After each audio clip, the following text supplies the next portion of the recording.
Hey guys, in this week's episode, we are going to talk about our top films of the decade, 2010 to 2019.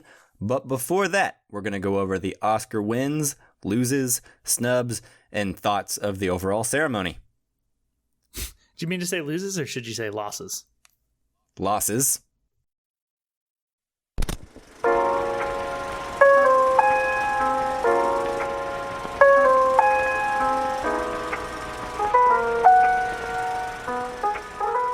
Hello and welcome to the Casual Cinecast powered by Cinelinx. My name is Chris. And with me as always is a man who's going to drink till morning after the podcast. How are you doing today, Mike?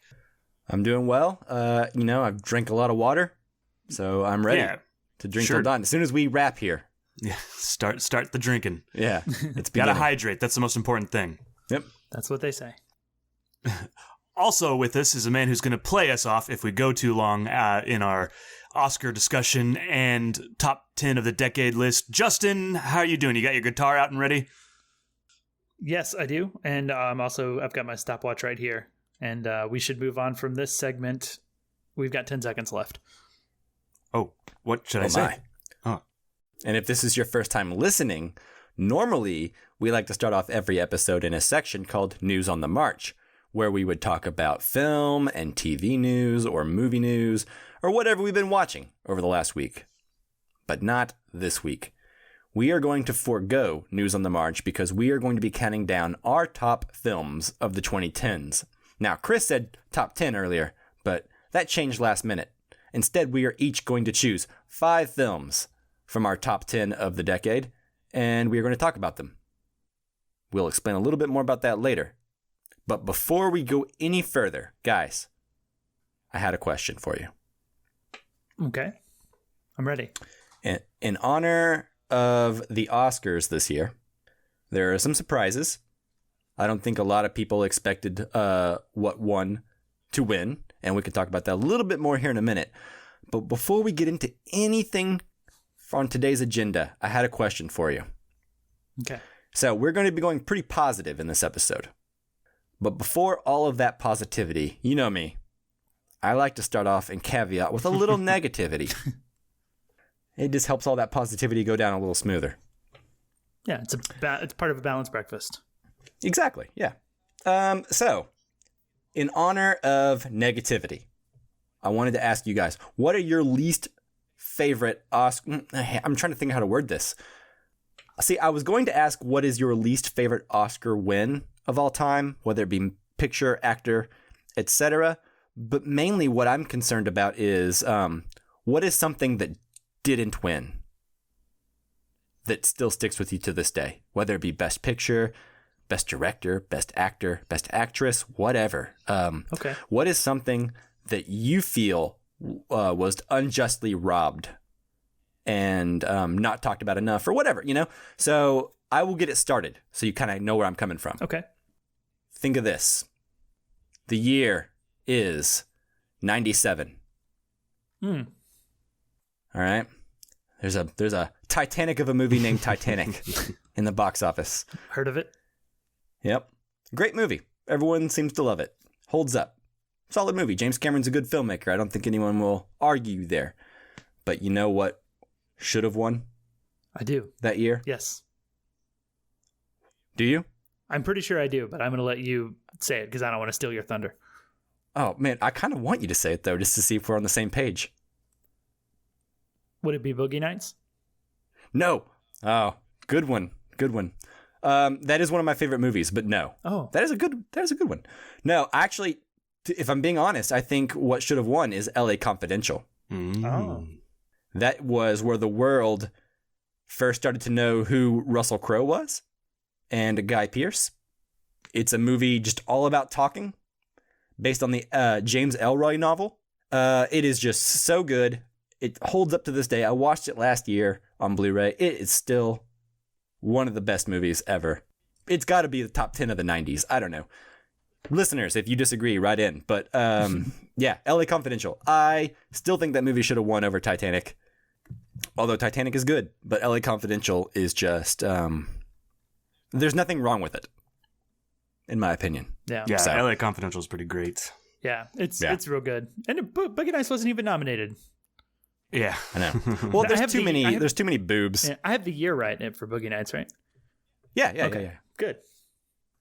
I'll go next because mine actually takes place the year after Mike's, and that is the year that Saving Private Ryan came out and Shakespeare in Love came out. And unfortunately, it was also like, I feel like it was the first year where I was really invested into the Oscars, like where I watched them and I had picks that I wanted to win. And while I enjoyed Shakespeare in Love at the time, I really wanted Saving Private Ryan to win and was shocked and awed that it did not. So that is my take and the one that hurt the most. Yeah, that's pretty rough. Yeah, that is rough. It's two very different movies. Like right. if you're pumped about Saving Private Ryan, I feel like you're not as likely to be as like pumped about Shakespeare in Love. And it feels like, I mean, like that's the most fun part about this whole thing, right? Is like looking back in retrospect and find out like which movies actually stood the test of time, and like which movies are still relevant today. Yeah. And like where did they go wrong, right? And I think Saving Private Ryan is still very much a movie that people talk about and think about and watch. I would argue probably 100 times more than Shakespeare in Love is even thought about. Yeah, I think that's fair. Yeah, agreed. Cool. So for mine, you guys both went with Best Picture disappointments, and I'm actually going to go with an acting disappointment. Ooh, good. So this would be the 2013 Oscars. So the Oscars that took place in 2013 for the year 2012. And I'm going to go with the actor in a supporting role category. And the winner was Christoph Waltz for Django Unchained. Not to take away from that performance, I felt like he already won for the same performance in Inglourious Bastards, but his performance is still good in Django. And what I think is like the issue is that there was another performance in Django that should have won actor in a supporting role over Christoph Waltz, and that was Leonardo DiCaprio. Who I think, that's true. Who I think is he was not even nominated, but I think he's the standout performer in that movie. Mm-hmm. And you walk away remembering Leonardo DiCaprio in that film. Yeah, and Christoph Waltz it's just like revisiting Inglourious Bastards, which it's a great role. It's a great character that he does in both movies. Leo felt like a new thing, something original, and just was like, just so captivating in that scene. Like Django Unchained is a movie I don't like, but I love Leo in that, and the scenes that he's in I think are incredible. Mm-hmm. He just carries that movie so much when he's on screen, and so to me it's a travesty that he didn't even get a nomination in actor in a supporting role, which is wild to me. I agree, especially over Christoph Waltz in the same movie, who is much less memorable. Yeah, for sure. So here on the Casual Cinecast, one of the things we do is every other week we put out a Casually Criterion episode. And in these episodes, the listeners get to choose a film from the Criterion collection for us to review and talk about and by voting on it in the social media webs that are out there on the internet. So last week, we just did one on Stagecoach. We had Mike Amal from Cinemusts on, and we have a new winner. So who wants to reveal the new winner? Let Mike do it. All right, Mike. All right. So when other Mike was on last week, he got to choose our theme for the new Casually Criterion episode, and he chose the theme Hard Sells, which is a movie that you find hard to get people to watch with you, hard to sell them on it. Yes. All right. And so the three options were Chasing Amy by Kevin Smith, chosen by me, Man Bites Dog, chosen by Chris, and then My Dinner with Andre, chosen by Justin.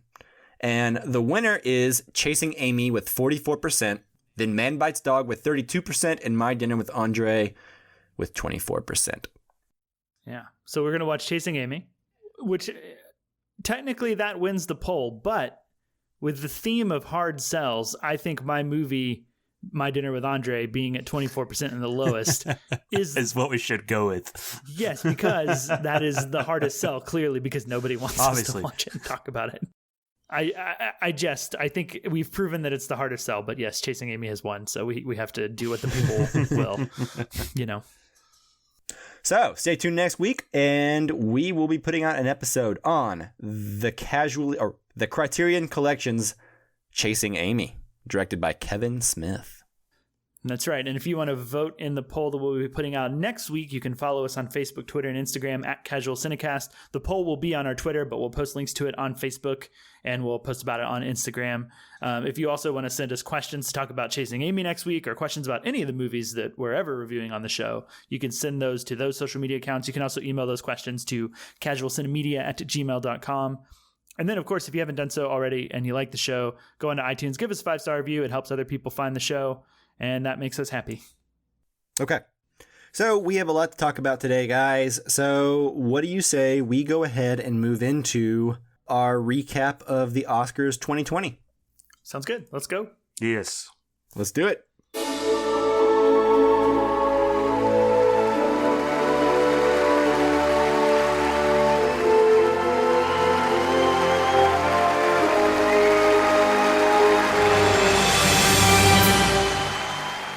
All right, guys. So I was working last night until pretty late, so I didn't even watch most of the ceremony. I saw some highlights of it and everything, and I've seen obviously the winners and the losers, but I know you guys actually watched it. Why don't you guys kind of start off and talk about what you thought of the overall ceremony? Best Oscars ever. Really? No.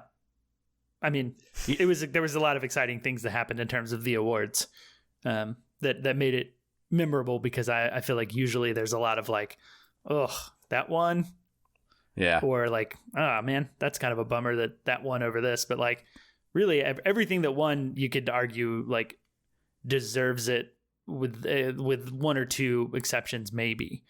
I mean, I don't have to beat around the bush, I guess, but like Parasite sweeping things. Yeah. Like every time Parasite won something, it was like, I guess, except for foreign film, because everyone kind of saw that coming. But every time it won any of the other categories, it was like elation. At least like I had a little watch party with me and my fiance and two of our friends, and like the room was just like exploded. Like, yes, Parasite won. And that's just not a feeling that I often get, you know?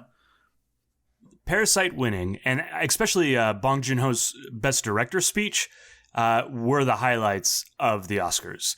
The Bong Joon-ho director's speech was, he quoted Martin Scorsese, since you didn't see it, Mike, but he quoted Martin Scorsese, pointed Martin Scorsese out in the audience, and then everybody gives Martin Scorsese a standing ovation. And so it's just like this really like heartwarming, like touching moment, because, you know, he's like, I owe so much to Martin Scorsese, and everybody, you know, it's just really great. Oh yeah. I watched Bong Joon-ho accept his speeches, so I saw the YouTube clips afterwards, and it was awesome. He was like, I studied your films basically, and Martin Scorsese just like seemed really grateful and gracious, you know, and like everyone clapped for him, and it was just like, yeah, it's like to be honored, to be in the same category alongside your hero like that is it's got to be cool. And to get that standing ovation for him there too, you know, like just kind of like honoring his legacy as well. I did like, and then he goes to Quentin Tarantino, and he's like, a lot of people wouldn't even know about my films if you hadn't have watched them and made a big deal about how good they were. And so he thanked Quentin Tarantino, and then it was funny because he's like, oh yeah, and Todd Phillips and Sam Mendes, they're good guys too. Yeah. But yeah, Bong Joon-ho is very charming man.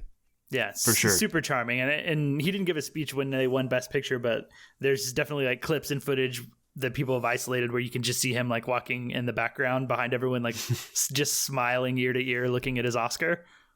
And it's just really precious, for a lack of a better word.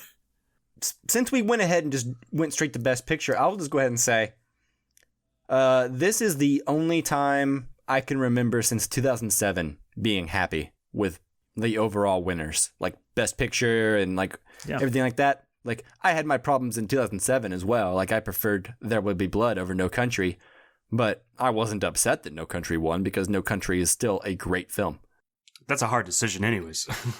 Yeah. Well, it's subjective a bit, but like, I think it's hard to deny that like one of the best films of the year won, even if it's not your particular favorite. Like, it's not my particular like favorite. If I were just in charge of choosing Best Picture of the Year, I would choose a different one. But like, I love Parasite so much that I was just like I said before, I would like, the room exploded, and I like stood up and cheered. I was like, yes, Parasite. Yeah. I was so happy for it because it deserves it, and it's great. Yeah. Right. And it was my number one movie. And so this is the only time I can ever remember a movie that I actually genuinely think is the best picture. Yeah. Winning best picture. Yeah. My number one. This one of the only times where like our tastes match up with the Oscars. The thing was like there's like this whole narrative about 1917 like in all the other like award shows and stuff leading up to this 1917 was winning and Sam Mendes was winning, and so there's the narrative around it was more likely going to be 1917, which is a good movie, and I can't necessarily fault it for that, except for it feels a little bit of the same old for the Oscars, like it's a war movie, blah blah blah, but like there's just kind of this feeling of elation, like Justin was talking about. Like we were all like, I was watching it with a group of friends too, and we were all just sitting there, and I was just assuming that 1917 was going to win, and we were actually watching it on silent too. So, and the subtitles were just a little bit delayed, but we could kind of read their mouths when they were talking, and so we were like, Parasite. I was like, is it Parasite? That's crazy. And then they all got up, and it was just like this great moment. It was that doesn't happen very often in the Oscars. Like just this awesome moment. It messed up my ballot, I will say that, but I can't be mad. Yeah, I had 1917 on my picks too. Yeah. What was great was like this little narrative kept building throughout the ceremony because, it did win 4 awards. It won original screenplay, best foreign film, and then best director, and then best picture. So by the time it got around to best picture, like with every category it would win, you would be like, well, could it win best picture actually? Like, and you kept having to like talk yourself out of it. And like, but it kept like inching a little closer to like being a possibility. And so like there was like this little tiny like hope building like a throughout. Spark of hope. Yeah. That like it could do it. And to where like I think if it had not won, it would have been disappointing. Yeah. The other cool thing that's actually really cool, I think it's only the second time it's ever happened in the Oscars, but Bong Joon-ho won 4 Oscars because he helped write the script, he like produced it as well, and so then he also got one for best director. So he won 4 Oscars last night, and the only other time that I know that that's happened is with Walt Disney, like back in whenever Walt Disney was making movies. Nice. But yeah, so I feel like that's really cool.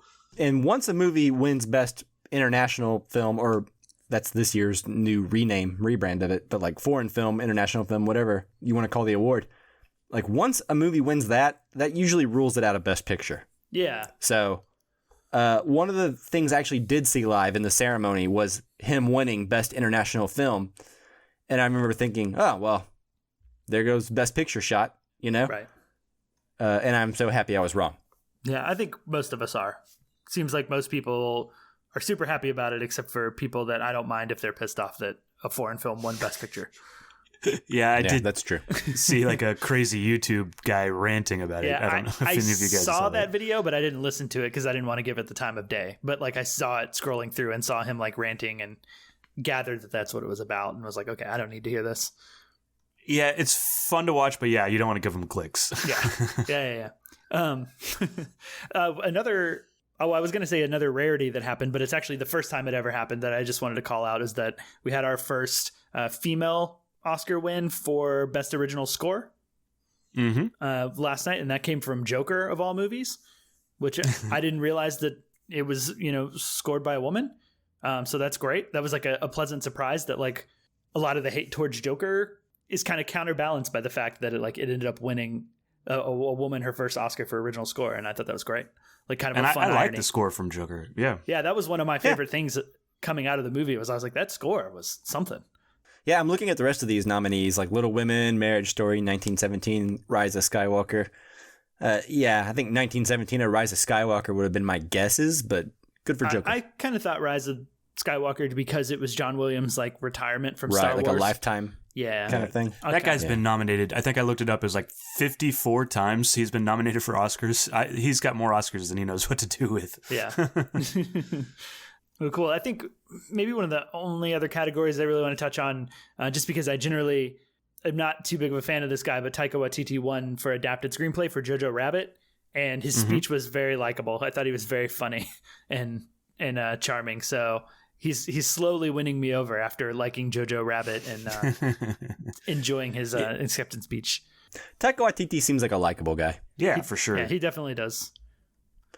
One thing I want to talk about, so supporting role, Brad Pitt for Once Upon a Time in Hollywood up against Anthony Hopkins, Al Pacino, Joe Pesci, and Tom Hanks.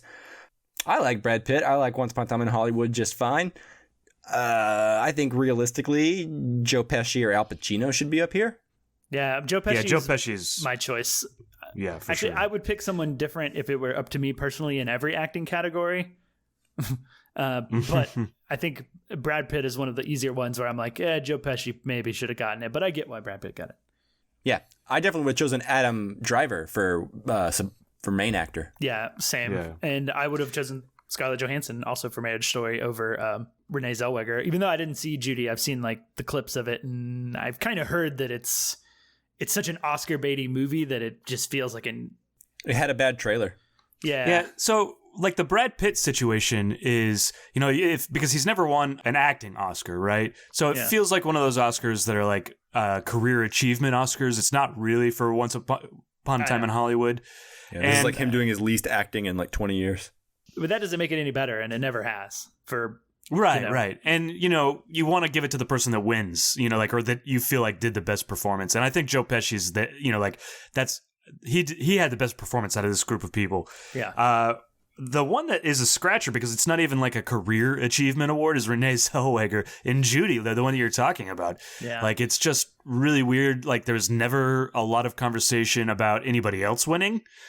The movie came out and people were like, she's going to win. And then 3 months later, 4 months, however long it was, she won. And it didn't even seem like a contest. It seemed really weird. And she already has an Oscar. I didn't even view it that way. I viewed Judy as like a failed contender.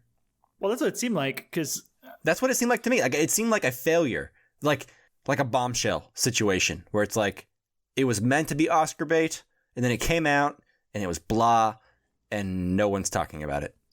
Well, and so I was thinking Scarlett's got this in the bag, or Saoirse Ronan, Cynthia Erivo from Harriet, because I keep hearing about her. I just thought Renee Zellweger was like the one that like had no chance, but just had like the studio backing her. Because that's all they had this year.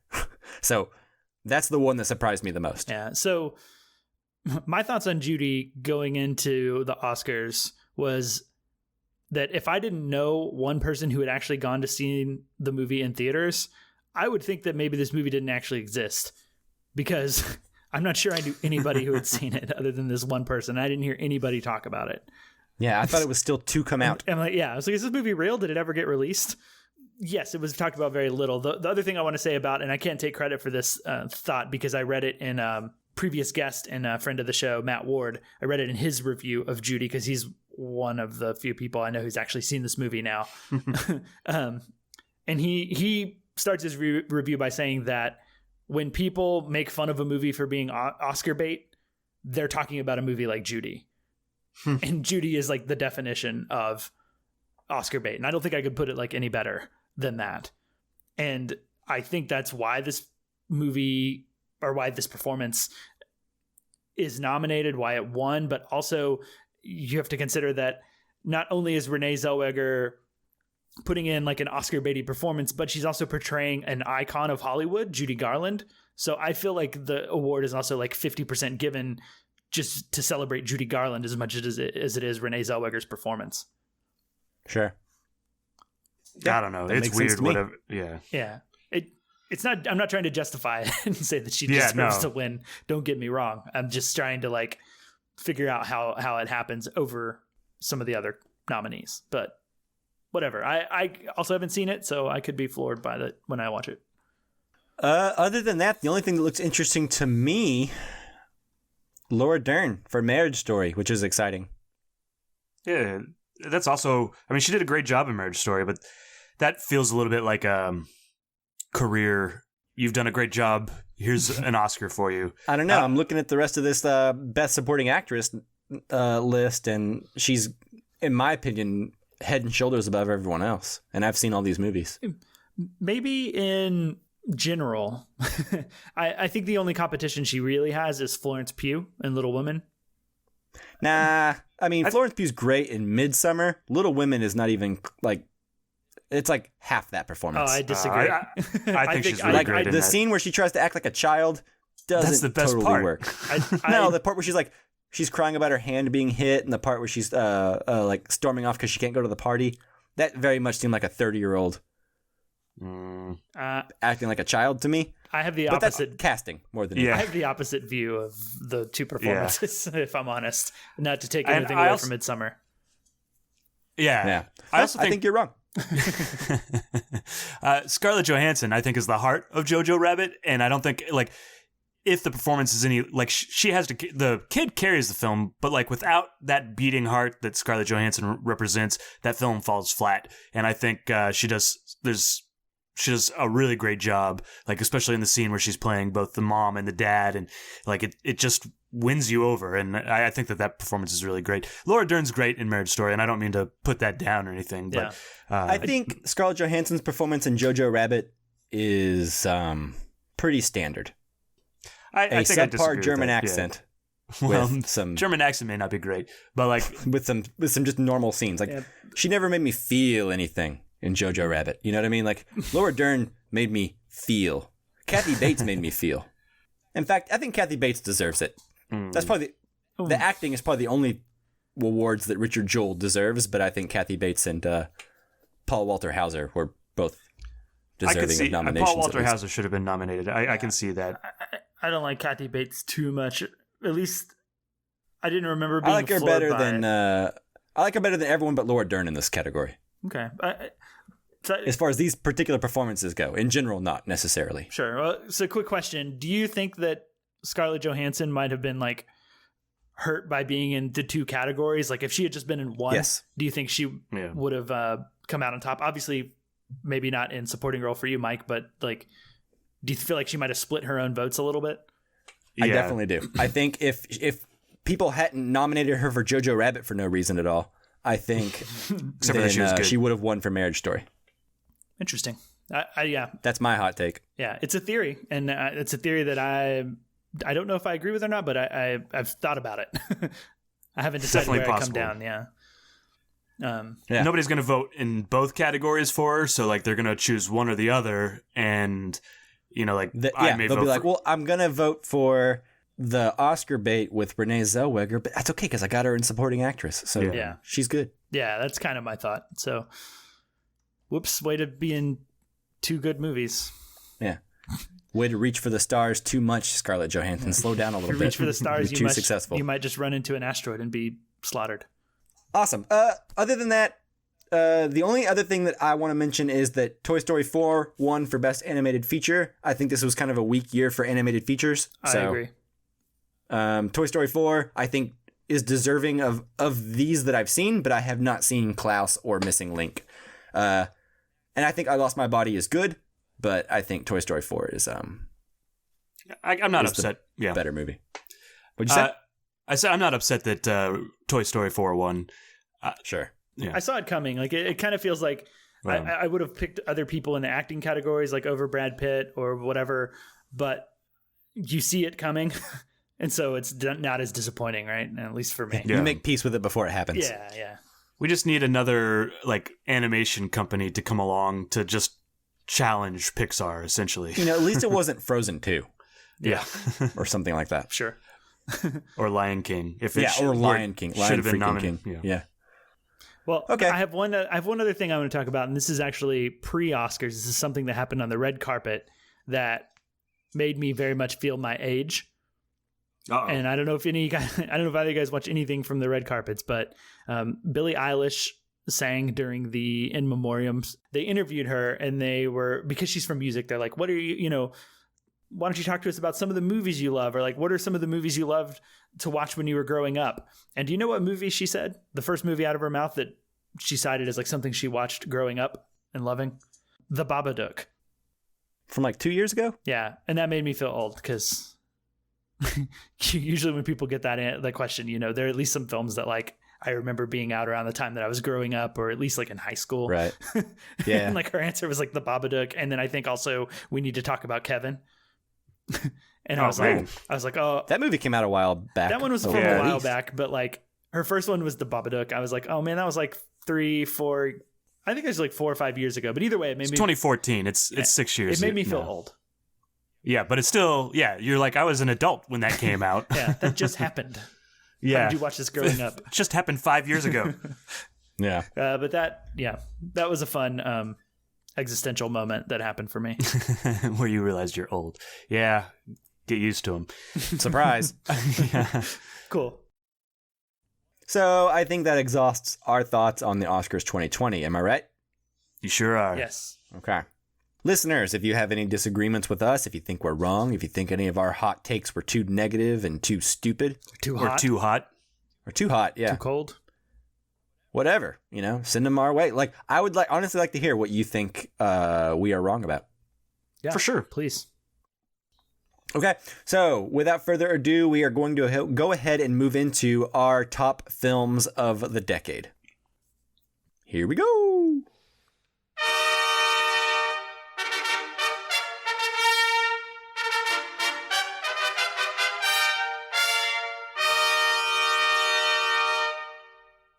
All right. So as Mike mentioned earlier, for our best of the decade, 2010 to 2019, we're going to be listing 5 films each. We're not going to be ranking them necessarily, and they're 5 films that come from our top 10s, but we are basically making sure that we're not going to have any overlap. So we get to talk about like 15 great movies from the 2010s, as opposed to have a bunch of overlap. You guys want to hear about more movies, I think, right? That's what the people want. Correct. Yeah, exactly. So I'll go ahead and get us started. Yeah, sounds good. Okay. So the first movie I'm going to talk about today is a science fiction movie that came out in 2017. It was rumored for many years prior to that, and I dreaded every moment leading up to its release because I did not want it to happen. I never wanted it to happen, and I was convinced it would be a disaster. And from a box office perspective, I was right. But that doesn't mean anything to overall quality. And as far as the quality perspective, I was wrong. This movie turned out to be wonderful. And I am speaking about a movie called Blade Runner 2049. Nice. Yeah. I think. Directed by Denis Villeneuve, starring Harrison Ford and Ryan Gosling. This movie, as I mentioned earlier, I did not want it to exist. I'm a huge fan of Blade Runner, especially the final cut and the director's cut. Yeah, I've always thought it to be like a really moody, awesome thought experiment on what does it mean to be conscious and human and everything like that. And I think Blade Runner 2049 takes these themes and runs with them in a way that does not feel fan servicey. It feels like there was a story to tell. In a lot of ways, it feels like a more ambitious story to tell. And anyway, I think it's just a really moody, long, beautifully filmed, wonderfully paced epic that almost makes me even appreciate a movie I already loved in the first Blade Runner. It makes me appreciate it even more. Yeah, I mean, I think everything you're saying is very true. I really like this film as well. It took me like having a friend say, "Come on, we're going to go see Blade Runner because it's good," to actually go see this one, Blade Runner 2049. That is because, like you, Mike, I was skeptical about it, and this guy was like, "Well, let's go see it." So we went and watched it, and I was blown away by it, and so surprised, and just kind of floored by it. And I think it's a great pick, and should definitely. If Blade Runner has withstood time as it has, I think Blade Runner 2049 will as well, just because they're going to go together. Yeah, there's something to be said about these like long-awaited sequels. Like Dr. Sleep came out this year and did something similar with The Shining, which is that these movies that when they come out, like instead of trying to do the same thing over again, like so many sequels do, they took what the first one did and expand it and take the ideas and run with them and make something different, but that feels the same. Instead of just rehashing the exact same thing over and over and over again. It's not like I love The Force Awakens. I love Star Wars, right? But The Force Awakens is a little too samey to A New Hope for me to like completely love it. You know what I mean? Agreed, yeah. Yeah. Yeah, so Blade Runner 2049, that is in my top 10 of the decade. What is the first movie you're going to be talking about today, Justin? My first one is a film that I missed when it came out, as I did a lot of the films of the year that it came out because I was very busy in grad school. But I caught up on it, I want to say 2 years ago. And it's a film that was recommended to me by another guy that I was talking to. And I had mentioned that I was very much into like French New Wave films. And that's sort of like, I guess, like more artsy, like Criterion-ish film. And he was like, oh, well, you got to watch Me and Earl and the Dying Girl if you haven't. And of course I hadn't. And I was like, okay, cool, I'll put it down. And it was like 3 years later, I was like, I need to watch this movie now. That one guy who I respect recommended this to me. I'm going to do it. And then I think I just said the name, but yeah, I'm talking about Me and Earl and the Dying Girl. It's a comedy / drama, I guess a dramedy. Sort of, I think it's a bit more of a comedy than a drama, though, and it's a film that's just really unique. I haven't seen another film like it, and it's a coming of age movie about a kid who's getting ready to graduate high school and go to college, and his mom makes him hang out with a girl that he goes to high school with, who has been diagnosed with cancer, and he's tried to basically be like a social misfit, not run in like any groups. And like his friendship with this girl basically destroys like everything he's been shooting towards like throughout high school. And so it's a very like heartwarming, funny, touching like tale. Like there's going to be a common thread through all of my movies that at some point in every one of these movies I cried. And this movie definitely made me cry. But there's also a lot there to love for people who are into film and like film buffs, because the two main characters, who are the Me and the Earl from the title, they are very much, through their dad, who's played by Nick Offerman, are very much into Criterion and foreign films. And they actually, one of the things they do throughout the movie is they make these little parodies of classic films. So they parody like A Clockwork Orange or The 400 Blows or Fitzcarraldo, like all of these obscure movies. And those are super fun to watch. A little bit like if you ever watched Be Kind, Rewind, there's some element like that sort of fun is had throughout the movie. Yeah, I don't know. It's one, I've watched it 2 years ago for the first time, and I've watched it 2 other times since, which is probably like one of the movies I've watched the most within like this last like 2 years. That's like the most times I've viewed a single movie, you know? So it's got to make my best of the 2010s, you know? Yeah. And this is the only movie that we're going to be talking about today that I have not seen. Shame. I know. I've been talking about it for 2 years, or at least I did like a year and a half ago or to 2 years ago, whenever I finally talked about it on the podcast. I recommend it strongly. Chris, have you seen it or no? I have not seen it, no. Okay, well, I definitely recommend it strongly. I think both of you guys will really like it, and even if you don't love it... It sounds like I would. Yeah, even if you don't love it as much as I do, I think there's just definitely sections of it you're going to really enjoy just from like being a film buff and appreciating like the filmmaking. Also, the filmmaking, it was directed by Alfonso Gomez Rejon, who hasn't done much. Another film he did was like The Town That Dreaded Sundown remake that came out several years ago. And that was kind of passed over. It was a little like, I don't think it really had much of a theatrical release. So he hasn't done a lot, but like the filmmaking on display in this movie is like, it's also very like French New Wave in spirit, that he does a lot of like really intentional, interesting things with the camera, sort of like a Wes Anderson or Godard. And so I think you'll appreciate that too. Awesome. Me, Earl, and the Dying Girl. What year did that come out? 2015. So that's it for me on that one. So Chris, what is your first film? Yeah, my first film is, it was at the very beginning of the decade. I think it was 2011 when it came out. And really the reason I put it on here is the opening sequence in this movie is something I'm always thinking about and want to happen in movies again. And the movie is Drive. When I first went and saw this movie, I went and like on a date with this girl and she left like with 15 to 30 minutes left in the movie. She like left the theater. I think it was the part where like the guy's head gets stomped in. I hope you never saw her again. I did see her again. Well, I don't think we like, it didn't work out either way. Good. Yeah. But like, I thought there was only like so much time left in the movie. I was like, well, I'm just going to finish the movie because I was into it. But anyways, yeah, so this movie is starring Ryan Gosling, and he plays a stuntman / getaway driver. And just this opening sequence, the technicality of it is so great as he's trying to outrun helicopters, and he's got the radio, the police radio on. I just love that opening sequence. So, yeah, what did you guys think of it? Yeah, I saw this movie whenever... Well, I remember I was keyed into the conversation around it because it had won Best Director at Cannes that year. Oh, yeah.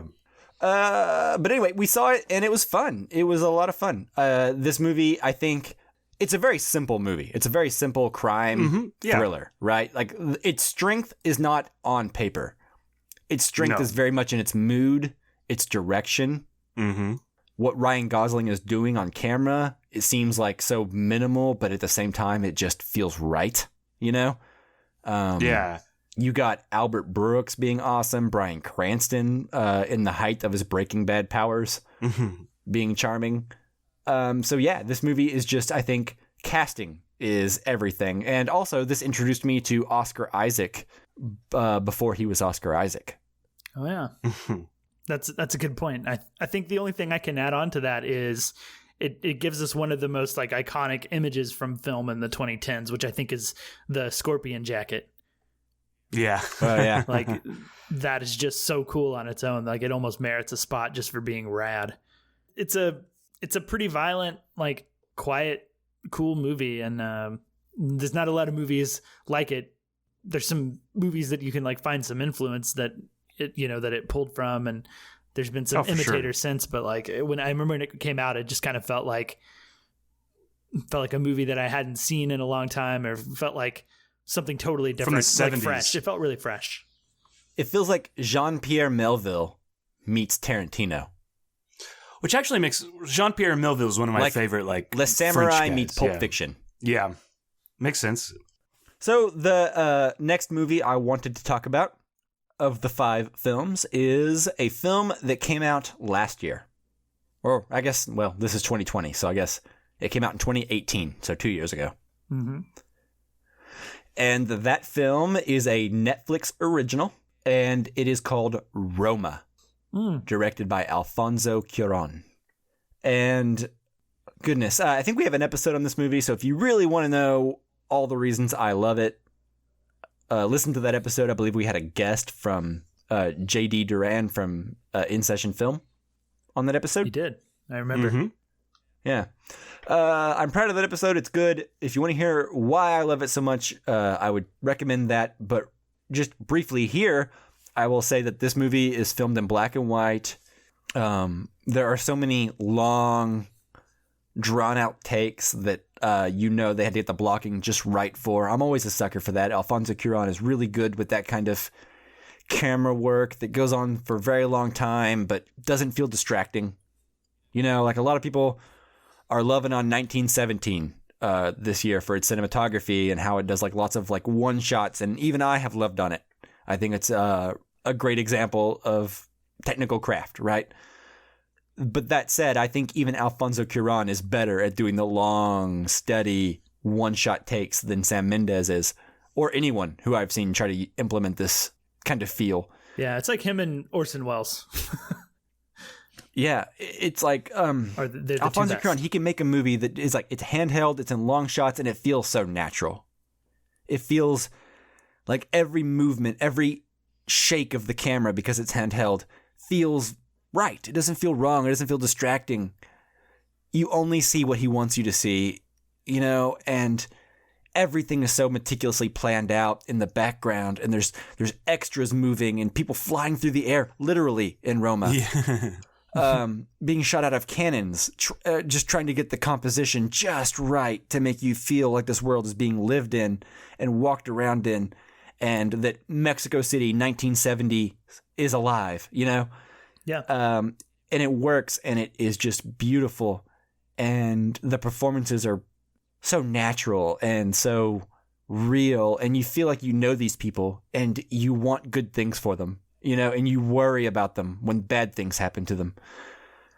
Anyway, I just love Roma. I know Criterion announced that they're going to be making a release of it soon, and I cannot wait.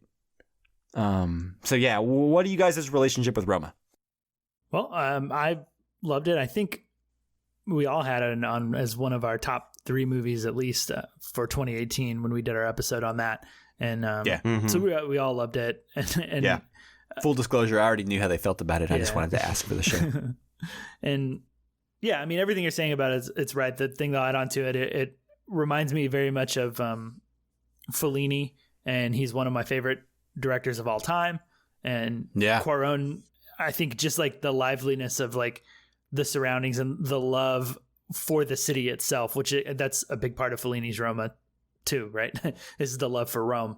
But the way that love comes across on screen, and the love for all the details, like even down to like the dog crap in the driveway I love that. The whole courtyard area where the dog lives and just like barks at passersby. It just felt such like a real thing. Yeah. And the parades down the street it's like a very Fellini thing to do. So there's things that spoke to me, but also Cuarón is also one of my favorite directors of all time.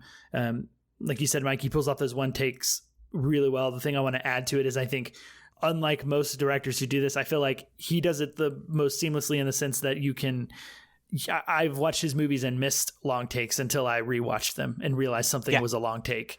Well, you're always grounded in the composition and the character. Yeah. Like in Roma, he doesn't do these long takes when it's not appropriate. You know what I mean? And you don't think about them. Yeah. And that's where it's at. Yeah. Right? Yeah. I'm going to bash a little on 1917, and don't get me wrong, I like 1917. I think it's beautiful, and I think it's well done. No. So you hate 1917. Yeah, I hate it. I hate it. That's nothing. But in 1917, the selling point of that movie, at least through all the marketing I saw, was that it's one take. You know, like, and that's the selling point. Like, watch this one take, this long take movie. Roma, and even Children of Men before that, and Gravity. But even Gravity, that's not the selling point. There's a story that goes. Gravity's a little bit closer to 1917 as far as that is. I would push back a little against Gravity. I would say that was more the selling point for Gravity than it was for 1917. Right. Okay. But what I mean is that, like, in Roma, the selling point is not the long takes in it. They're in there, but it's like you're saying, it's rooted in character and story. It's just a part of his style rather than the gimmick. And you don't even realize that it's happening a lot of times, you know, like, because there's so much other stuff going on that you want to pay attention to, and the story is going on. Yeah. So that's why it's better in that way than 1917 is. There's a story, and it's not just a gimmick of a long take, right? Yeah. And I also I'm a sucker for a non-actor performance, or at least like a first time actor just like knocking a performance out of the park. Oh yeah, for sure. And the lead actress in Roma, whose name escapes me at this point, Galizia Aparicio. Thank you. She is incredible in this, and so that's another thing that makes me appreciate it. Like if we were doing another Oscar snub that hurt. That's true. If we were doing 10 films each, like Roma would have also been in mine, because it's definitely in my top 10 as well. So it's a good choice. Thank you. Agreed.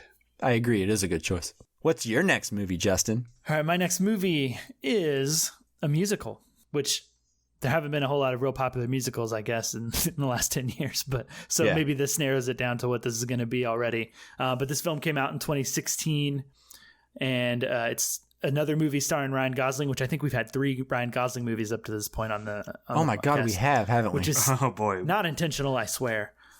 We need to rework this. Wait, is this going to be the last one, I hope? Let's see. I don't know. It will be.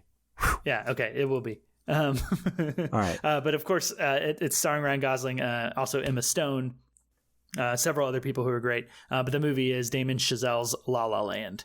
Nice. Yeah. Nice. I absolutely love this movie. I think it just encapsulates like such joy and just like vibrancy that like it's like palpable. Like you just feel it while you're watching the movie. Like it's one of those movies that while I'm watching, I suddenly realize I'm just smiling and enjoying like the hell out of it.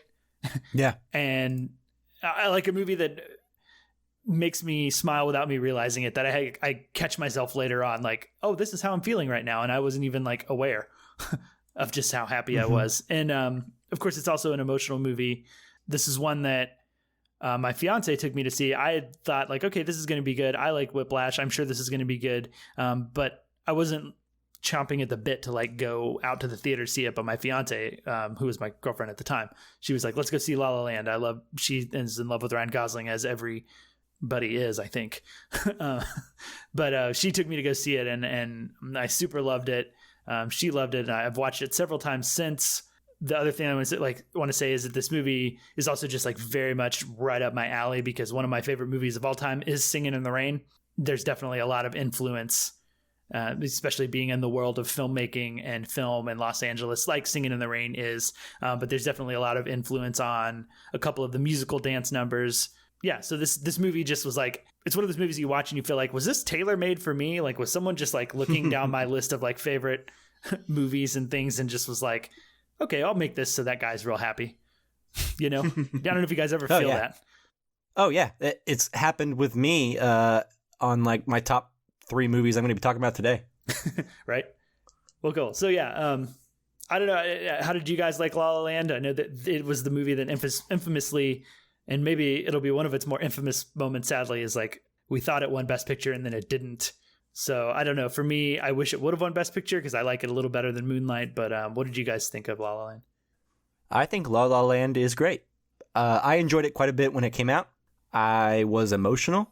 So I have basically uncomplicated thoughts about this. I agree with you. There's not many musicals I can think of in the past 10 years that have really charmed me. This is one of them. That said, I think the songs, if I had one complaint about the movie, I think the songs are a little unmemorable, because as I'm thinking back on it now, I haven't seen it in like 2 years, I can't think of a single song.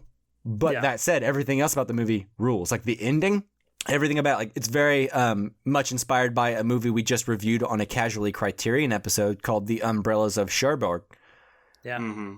And I think it takes some of the best parts of that movie and runs with them and lands it really successfully. So, great choice. Yeah, I just wish that I could remember any other song from the movie. So my pushback on that one is the music is very like jazz influenced, because that's what Ryan Gosling's character is into, is jazz, and jazz is a bit more like improvisational, not going to have a bunch of like catchy hooks in it. Does that make sense? Sure. And the other thing I would compliment the movie for is actually the songs in the soundtrack, because I often listen to the soundtrack, like especially at work when I'm like doing other things where I can listen to music. I'll put on the La La Land soundtrack, and like I know almost every song in that movie by heart. And I've only seen the movie like 3 times, but I've listened to that soundtrack probably like 50. But they grow on you, is I guess what I'm saying. Yeah, I just think if you're going in expecting a musical, the music is the least strong part of this movie. That's probably fair. Yeah, I think that's fair. Because everything else is is firing on like all cylinders. Yeah. I'm with you on that. Cool. All right. Well, that's La La Land. Great movie. Highly recommend it. So yeah, Chris, what is your next film? My next film is a film that we actually talked about last year. It came out in 2018, but we didn't talk about it till 2019. And it's a film that's really stuck with me. It's haunting. It's a movie where you're not quite sure what exactly happened in the film, or like who, without giving anything away, I guess, because I don't necessarily want to go into the plot, but it's Burning. And it's about a guy that's obsessed with a girl, not unlike the Under the Silver Lake that came out earlier this year, but it goes about it in a different way. Mm-hmm. And there's basically 3 main characters, and Stephen Yeun turns in a great performance from Walking Dead, which just kind of blew me away. I think his performance is great. We also have this is gonna be, I'm sorry, I'll in advance for this one, but in you and Jong Jun is also in this, and I think the trio of the lead performances are just really great. There's one sequence in the middle that takes place at sundown and is beautiful. One of the most interesting shots, and like one of those shots where you rewind it because you're like, how did they do this? And it all has to be like one take as the sun's going down, and it all just like, it works so well, and it there's so many questions in it, and it asking us like who we are, and toxic masculinity is also something. Well, there's also a little bit of here. There's also a little bit of class Yes, class discrepancy as structure. well. Like it's like tackles a lot of the same themes Parasite does. It does. Yeah, indeed. So yeah, just a lot of stuff in there, and yeah, I think Burning is definitely worth a watch. Yeah. Yeah. And the shot that you're talking about, the longer shot, like I'm looking over like this list of movies and trying to think quickly. There may be another one that comes to mind later, but like I think that shot is like maybe my favorite shot of the decade. Like it just like floored me when it was happening. It's one like I've only watched the movie the one time, but I have probably gone back and watched that scene like 5 times because it is that good. Yeah. Burning is wonderful. You're not going to hear much pushback from me on that. I think it's on Netflix, actually. It is. If you guys, Yeah. If anyone wants to watch it. And it's great. Get into that South Korean cinema, guys. For sure. Get in on it while Parasite just won Best Picture last night. Yeah. Go see it. That way, by the time that all the people who are now going to go watch Parasite, you can be like, oh, you should check out this other South Korean film, Burning. And you'll know it before everyone else, you know? And then The Handmaiden after that. All right, Mike, what is your next movie? Okay, so my next film is something that 7-year-old me would have loved. But what about 37-year-old you? Oh, I don't know yet. I'll let you know in a few years. But what I would say is that whenever I was first getting into movies, when I was a wee young boy, my primary love was action films. I got introduced to R-rated action films before I got introduced to, comedies for people my age. I watched Terminator 2 before I watched Goonies. Yeah, like Aliens before, like Brave Little Toaster. So I've always kind of skewed towards darker, grittier action movies, especially when the action is well filmed. So much of what I have issues with this last 20, 30 years in action films is that they are getting lazy and badly filmed. Like the choreography in the action is left wanting, right? So whenever you see an action movie come out with so much energy and unique identity and something that could work as a silent film, because I think every action movie worth its weight in salt could be told as a silent film. That's how you filmed a great action movie, right? Okay. And I think no other movie in the decade has captured that more than Mad Max Fury Road. This is a movie that is just what it's all about. As far as going to the movies and being taken for a ride, you're transported to a world. It's simple. It's all told through visual storytelling. There's no boring exposition scenes. That said, it's nothing but action, right? So if action bores you, you're going to get nothing from this movie. But if you can just appreciate the craft involved on a technical level and putting together like a storyboard, every shot in it makes sense. Compositionally, it looks good. It's edited great, and it's thrilling at the same time. And it gives us one of the best characters of the decade that we just want more of in Furiosa, Charlize Theron. She's more interesting than the titular Max in Mad Max, right? But that's okay, because we've had 3 movies of Max being awesome before. But anyways, I'll shut up for now, but I would just say that I think this movie, just on a technical level alone, is just an accomplishment. So, Mad Max Fury Road, what do you guys think about this movie? I love it. I like what you said about how it's so easily understandable, but it's to me it's kind of like a dance or a ballet. Well, it's like, you remember when you remember last week when we reviewed Stagecoach? Do you remember how we were kind of talking about how John Ford didn't approach it like an artist? Like, he wasn't an auteur. He just kind of like was very practical about filming movies, right? Like, what's the best way to tell this story? Mm-hmm. Nice. This is one that I regretfully never got to see in theaters.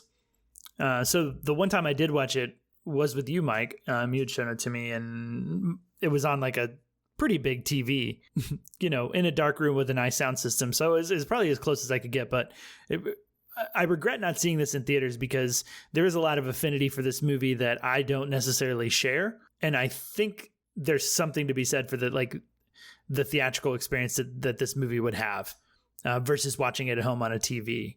So I've been wanting to watch it again, but I've kind of like holding out that like I'm hoping it's going to play at like the Alamo Draft House near me or something, or have Sure, like it some, seems like like a cult movie. special screening. Yeah, I'm sure it will. Like I'm kind of waiting for that moment to like rewatch it because I definitely want to reevaluate it because I don't dislike it, like I like it. I just Do you understand what I'm saying though? Like when I'm describing my love for it, like, do you understand how I could come to that conclusion, or like, do you like? Are you so far kind of removed from it to where you're like, well, that seems a bit much?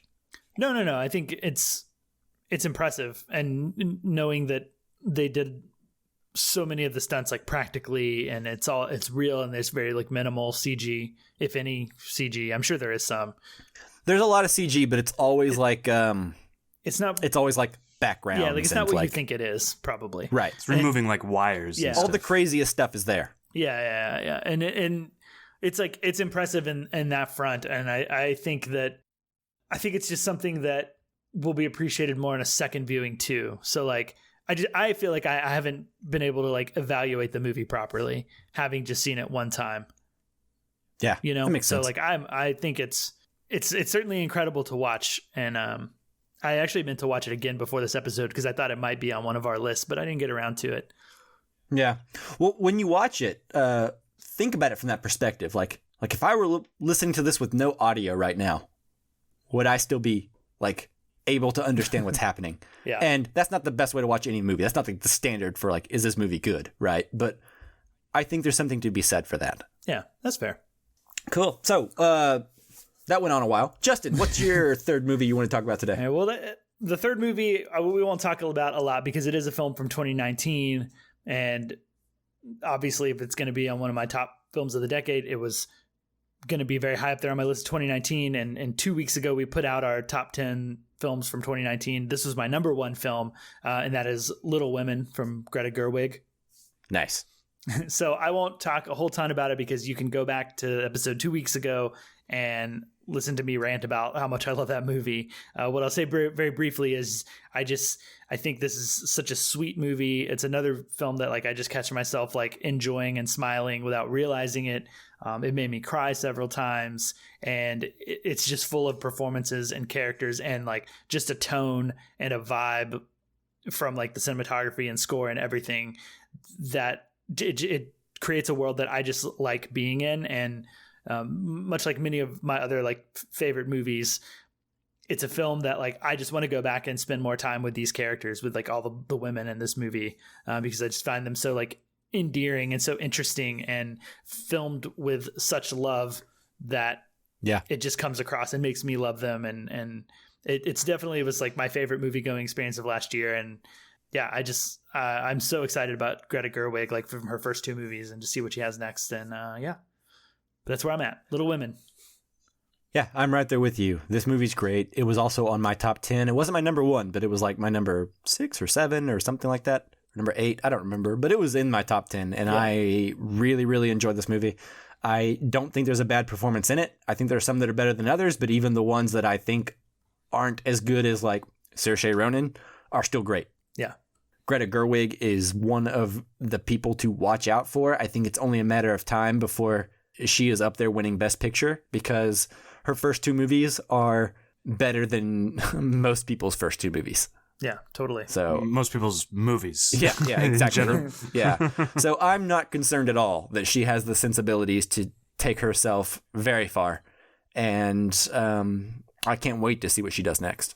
Yeah, I think the one other thing about the movie too is just like how much it surprised me. Like I wouldn't have ever expected a movie from this time and of this type to like have ended up on a best of the year list, or even like the best of the decade list, right? So yeah, we'll move on from Little Women because again, we just talked about it. So Chris, what's your next movie?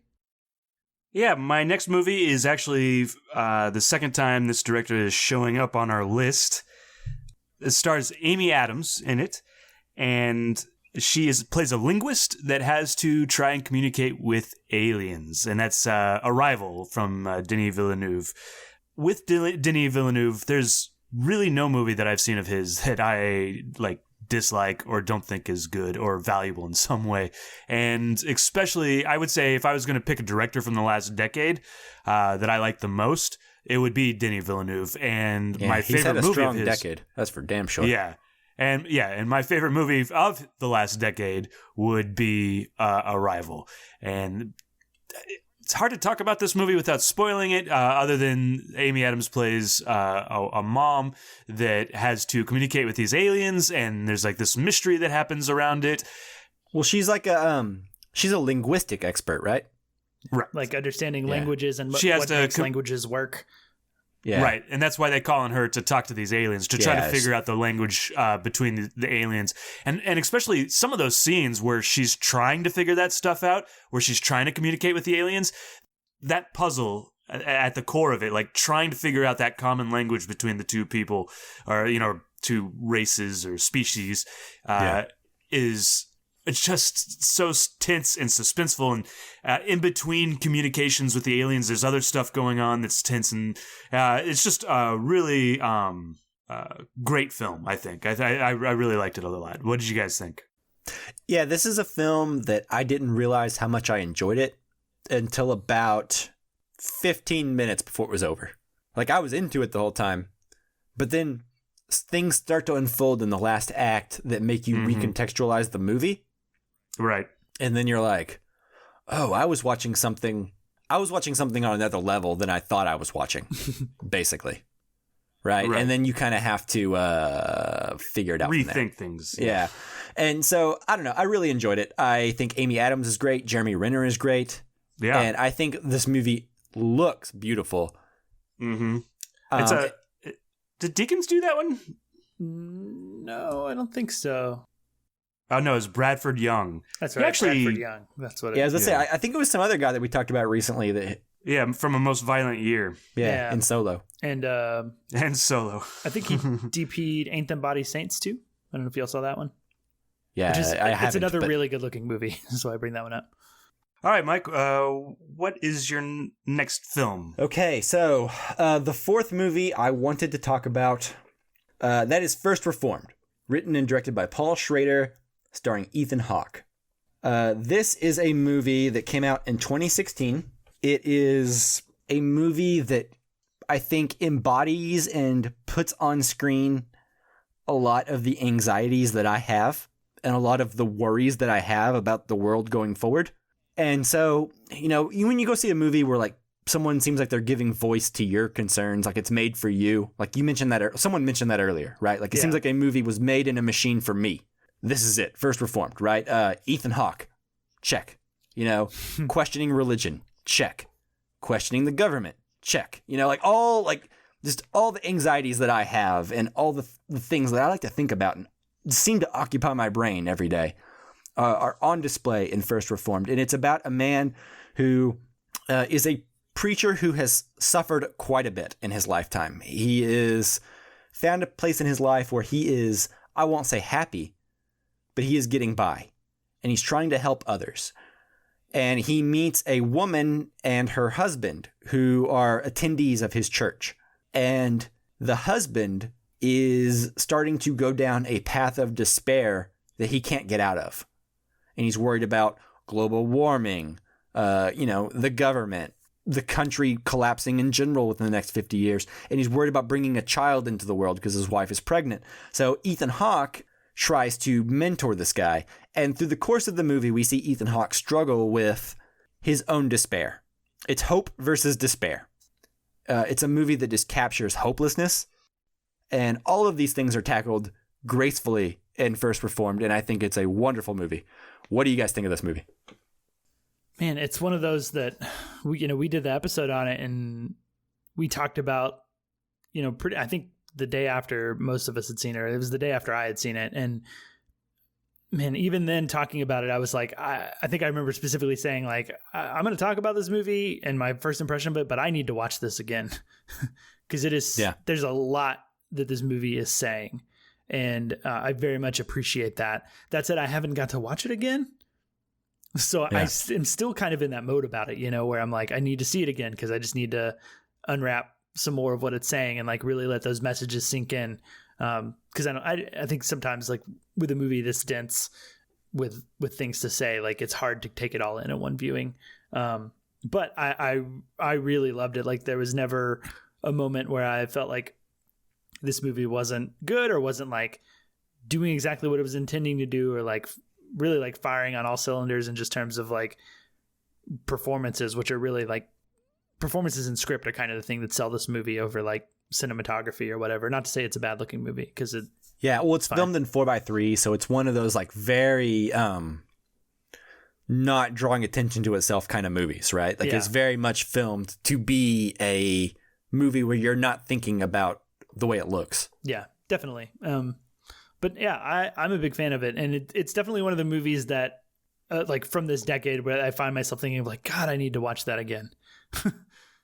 Yeah. Two things about this movie. I think one of the cool things about it for me is that it's like a spiritual successor to Taxi Driver. You know, it obviously comes from the same voice, and I love that idea of it. And then the other thing I'll say is I went and saw this with a friend, and immediately afterwards there's like a Starbucks right next door, and we just went and talked about this movie for like an hour. And then, of course, I came on the podcast and talked to you guys about it for, an hour or so.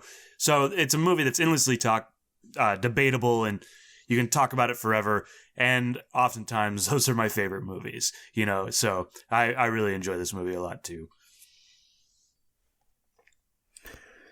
Yeah, it's honestly, like, this may sound like sacrilege because this is one of my favorite movies ever, right? But I like it more than Taxi Driver. I could see that for sure. I mean, I think Taxi Driver for me is like... It's more grounded than Taxi Driver. It's more like... Well, for me, Taxi Driver is like a 20-year-old writing that same story. Yeah. And this is like, this is a 50-year-old writing that same story. So like he has changed, and his worries and fears and anxieties have changed as well. Yeah. I mean, it's still about, so like that's kind of where I'm coming from on it, and that's what makes it interesting as well. Yeah. The anxieties aren't so much based out of like misogyny and social awkwardness like in Taxi Driver.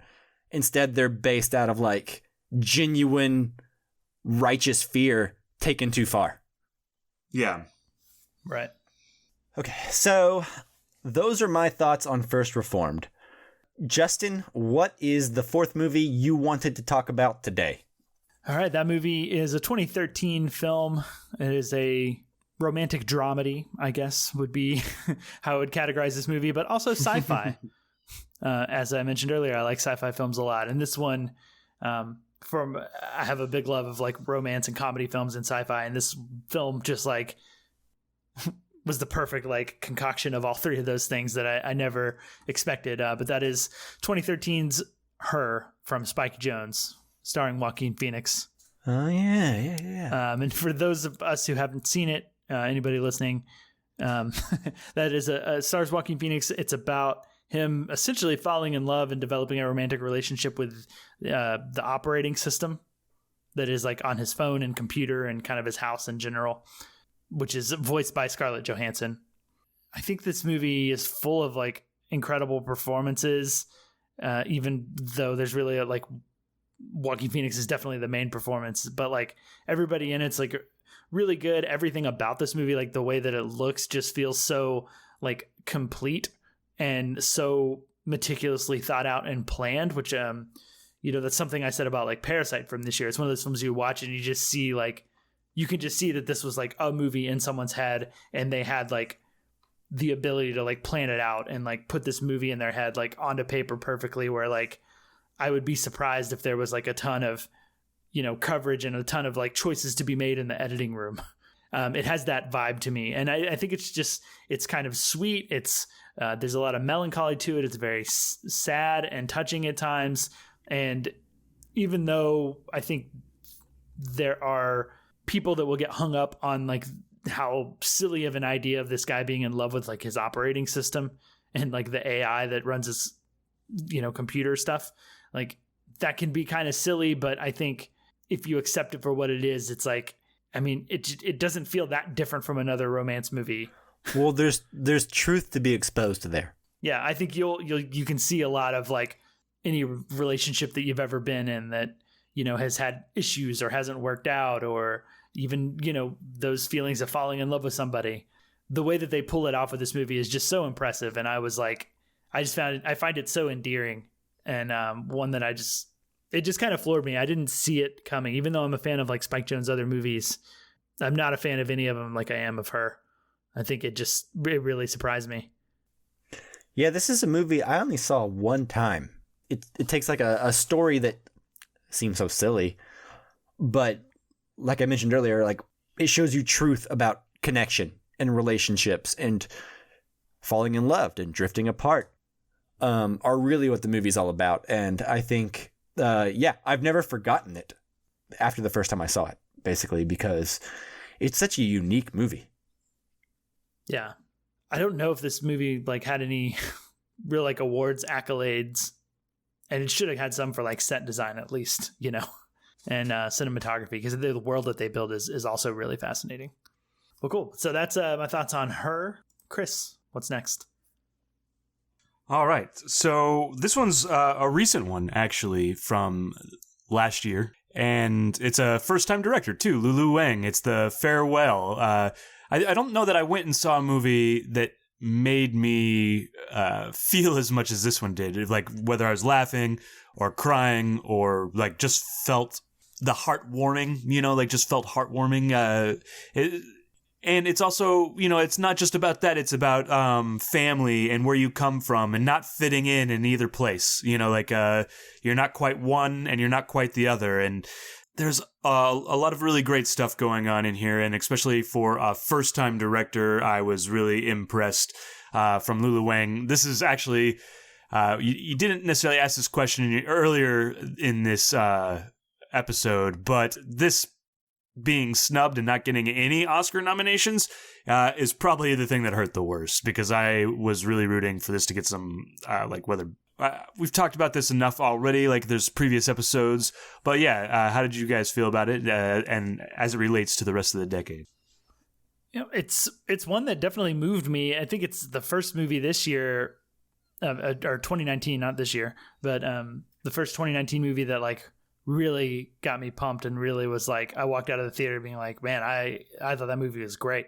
I think, again, this isn't necessarily her first performance, but like I'm a sucker for those, like, you know, like Adam Sandler turning in a role like Uncut Gems and Punch Drunk Love, or somebody turning in a performance of just like out of nowhere and just being this like first time actor, like we talked about with the actress from Roma, and Awkwafina in this movie just kind of like turned in a performance I didn't expect, I didn't see coming from her based on other films. And so that gave this film a special place in my heart too.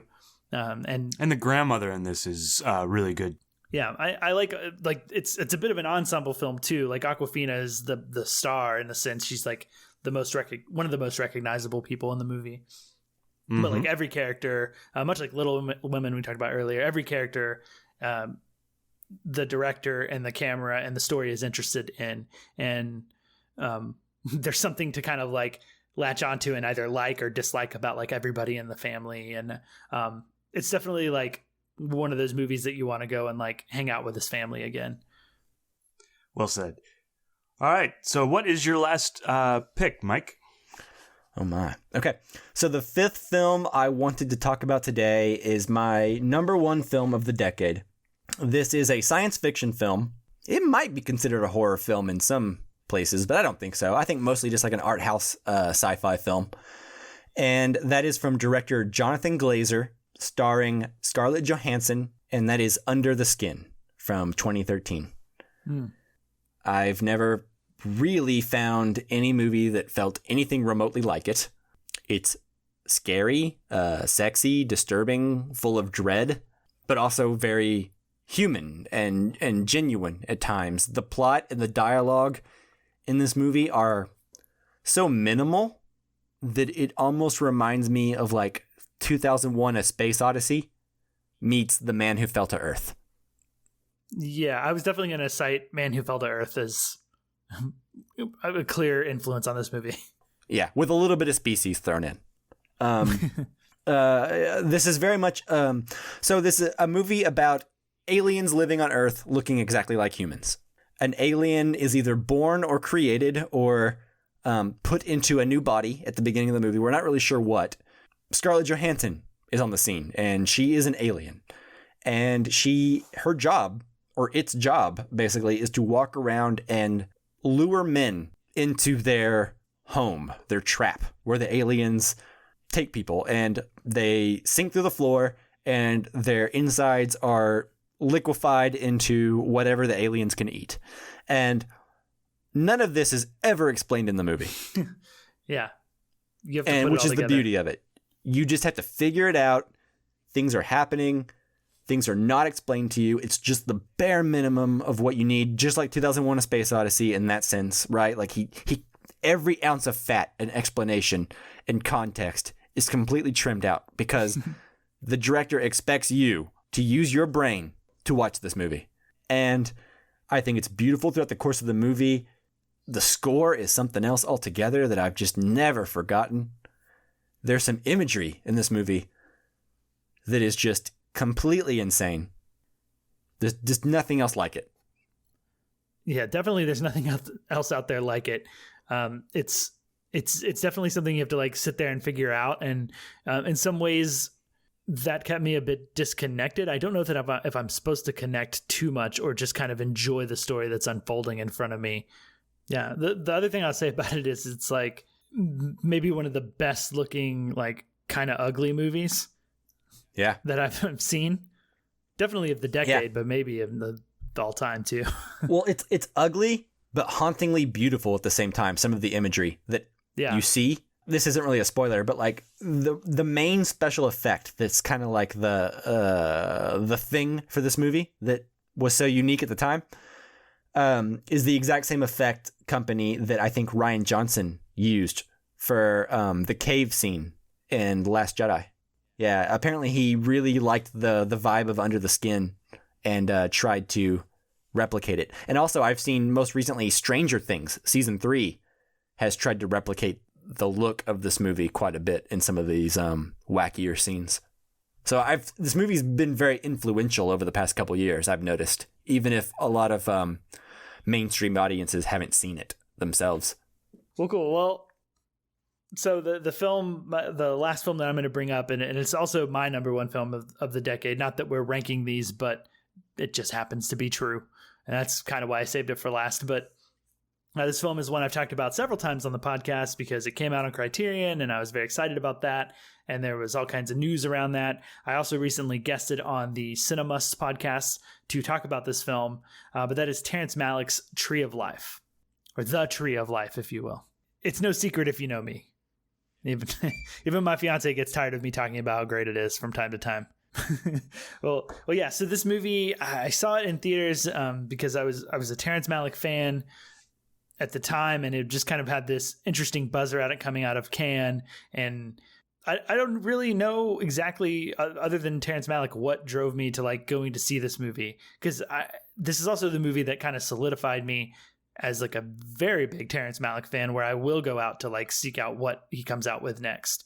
And and it definitely like it floored me by showing me, I want to say a movie that I haven't really seen, but it also kind of hit me in the same way that like 2001 did, where it just was like super epic and kind of just very straightforward, being like an art movie and not like putting on any fronts about it and trying to like harbor any meaning inside of like a story or something like that. And basically it's like it's the kind of movie that lets you know, like, if the first 5 minutes is not for you, you will not like the movie.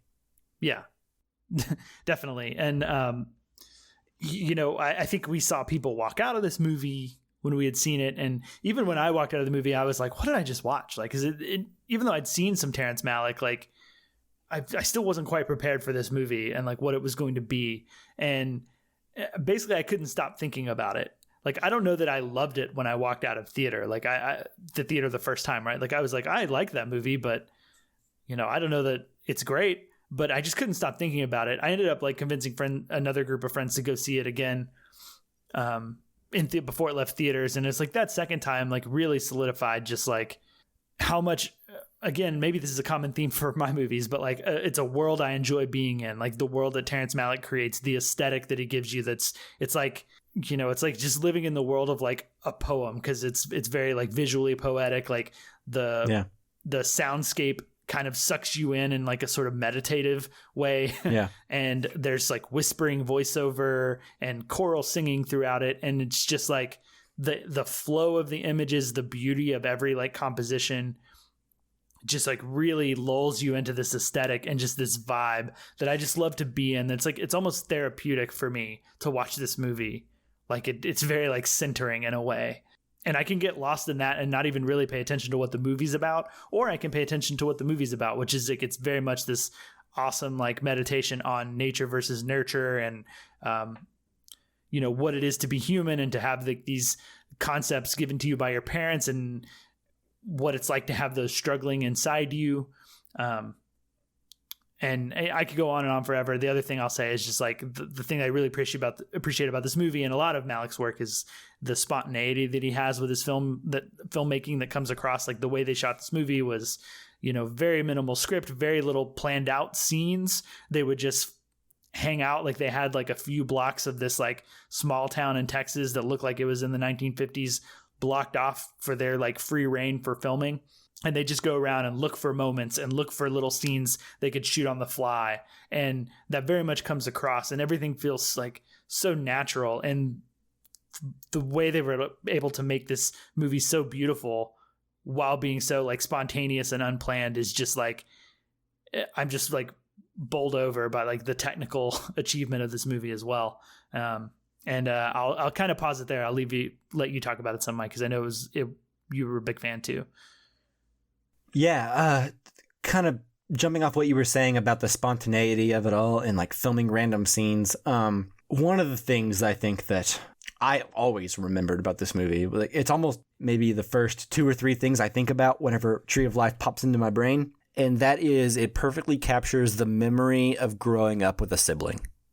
Yeah, and the movie is so full of moments.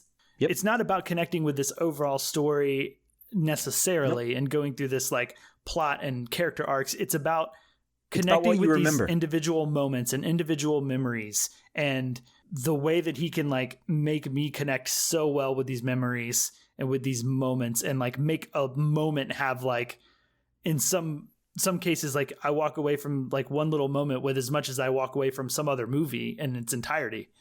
Mm-hmm. That's what he does so well, and really like knocks it out of the park with this movie. And it's one of the things that makes it like infinitely rewatchable for me, because I pick up on different moments every time that like speak a little more to me than they did the previous time. Yeah. Watching these 2 little boys play in their childhood neighborhood, running around the block with their friends, breaking windows and getting into regular childhood mischief. That's what I take away from this movie. Is I take away life. Like Roger Ebert, I think his review for The Tree of Life at the time it came out, I think summed it up best. And I've actually looked for this review a couple times since then. I haven't been able to find it. But he described the movie, and I'm paraphrasing, so if I don't get it exactly right, I apologize. But I think his title of the review was something along the lines of like life in the blink of an eye. And I think that's what Tree of Life tries to capture. It tries to capture at once how important our childhood is and everything that our parents taught us and everything that impacts us as we grow. At the same time, we are insignificant.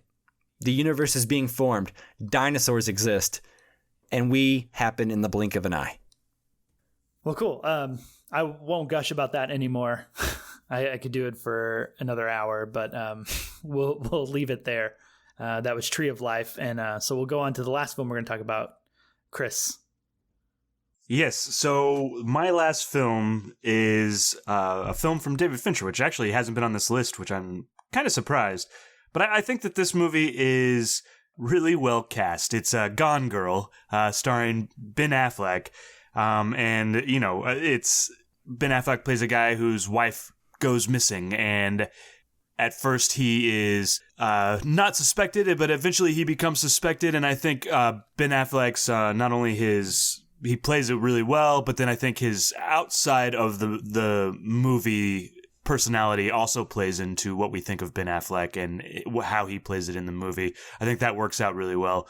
Rosamund Pike has a great performance in this, and then also Neil Patrick Harris is also really good. My first film that we talked about was Drive, and that was because I have thought about that first opening sequence, since I've watched it. And I'm not going to give it away, but I am always thinking about the last shot, the last little scene in this film. And it kind of haunts me, but I really enjoy this film. David Fincher is so meticulous. I like when he does these mystery things, and him paired with Gillian Flynn, who wrote the story and also wrote the screenplay. I think it was based on a book that she had done, but him paired with Gillian Flynn is a really good match. So yes, this movie is going to stick with me for a long time, probably way past this decade and into the next. What do you guys think about this one? How do you feel about it? I kind of stopped watching some David Fincher movies, or like a lot of the stuff that he was doing around the time that I was in film school. I don't know like what it was, like what happened exactly. I think maybe I just heard David Fincher from a lot of the film students. Everybody loved Fight Club, and you'd had enough of it. Yeah, and so I kind of avoided this movie for a while, but recently, I think like 2 years ago, so I finally picked it up and watched it for the first time, and I was like, I was blown away by it. I actually think it's one of my favorite David Fincher movies, really. Like there's maybe another one or two that if I really sat down and thought about it that I like more, but this one actually like kind of floored me. I didn't see it coming, especially just kind of how twisted it was by the end of it. Like that's what sticks with me, is just like that feeling I had while watching it of just like, Jesus, it's just kind of fucked. Yeah. and that's not like, untrue. That's what I don't forget. Yeah, I do not forget that feeling, which there's a handful of movies that left me with that feeling, and Gone Girl's one of them. So any movie that's that impactful, I think, is definitely worthy. Yeah, it's that last scene, that last moment, and you're like, oh, and then you apply it to yourself, right? And I think that's really great. How about you, Mike? Yeah, I saw this in theaters. I pretty much immediately really liked it. I think it was probably one of my favorite movies of that year. I think it's very much a film that tries to be like a mainstream thriller in a lot of ways, and it succeeds in that, but I think it really benefits from David Fincher's direction, is what I'll say. Mm-hmm. Like, in the hands of a lesser director, I don't know that this would have been a very satisfying movie. Yeah, I think I can totally see that, because there is some elements about it. Like even while I was watching it, I was like, "Is this too much?" Is this but it's always handled just right. Yeah, yeah. You know what I mean? Yeah. I will say that I don't know that Ben Affleck was the best cast choice, but I will agree that I think our overall impression of Ben Affleck in real life kind of helps paint the character in this movie, right? Because like, and maybe not. Because maybe I just don't like Ben Affleck, but I've never particularly found Ben Affleck to be a likable man. Well, he has this. He fits the like. He's okay. Yeah, he has this role like. So you're right. Or like what I was saying earlier is that he brings baggage to the role, or we bring our knowledge of him to the role, right? But then he's got this like smile, that he can just like that, 100 megawatt smile. But then it's not hard to believe that there's something behind that, like that maybe he is hiding something. So like, I don't know if it's him acting or if it's what we're bringing our knowledge of him coming to the film. It's and right. We were willing to believe that he's duplicitous, Yeah, but basically, which is to say, I think this is the best Ben Affleck has ever been, is what I'm trying to say. I don't normally like him. I don't dislike him like a lot of people do. Yeah. But I think he's a pretty uninteresting actor, and I think this is him taking a chance. And if he did more things like this, I think he would have a better career. Well, cool. Anybody got anything else to add to Gone Girl? No. But all right, so that does it for all of our main movies for like the best of the 2010 decade. Anybody got any honorable mentions they would just want to like toss out real quick? Yeah, really, really, really fast. I want to say Manchester by the Sea. I love that movie. That would have been on there. The Irishman, Inside Llewyn Davis from the Coen brothers. And then, of course, Parasite from this year. All movies that I wished I could have talked about, but just did not have time. And yeah, for me, like Marriage Story, I think deserves some recognition. Eighth Grade is a film that I loved. Also, Your Name, the anime film from 2016/2017, worth seeing. And then, obviously, Parasite, another South Korean film that I loved was I Saw the Devil. And I just want to throw in one more documentary because we haven't really, no documentaries really made our list, but Minding the Gap, I think, is definitely I guess the best documentary that I saw. Not that I saw a ton, but I think that's definitely a film worth mentioning. What about you, Chris? Yeah, there's a couple that I'd like to throw in there too, like The Master. I thought was really good. Thoroughbreds. Those are completely different movies. Hereditary. Phantom Thread I really loved. Yeah. Nice. The Master was almost on my list as well. I really, really dig that movie as well. I think that's probably my favorite Joaquin Phoenix performance, period. Well, sweet. Well, then I think, I guess that does it for this decade. Yeah, have fun editing this, Chris. Yeah, it's a long episode, but you know what? We had the whole decade worth of movies to talk about. We did. And Oscars. And Oscars, which is a lot to talk about too. Cool. Well, if you did make it this long, I just want to thank you so much for listening. And then, of course, as always, thank you, Jake Wagner Russell, for doing our intro and outro music. If you want to hear more of his music, you can do so at soundcloud.com/bopscotch. Stay tuned to this channel. We will be putting out a Casually Criterion episode next week on Kevin Smith's Chasing Amy. We recently put out an episode on the best of 2019. We did a Casually Criterion on 12 Angry Men and Stagecoach. We have so much content. Subscribe. Yeah, and don't forget to follow us on Facebook, Twitter, and Instagram at Casual Cinecast to vote in our Criterion polls or send us your questions or topics about the movies we're going to be talking about each week. Yeah, for sure. Thanks so much for listening, guys. We really appreciate it. And here's to another 10 years. Yes.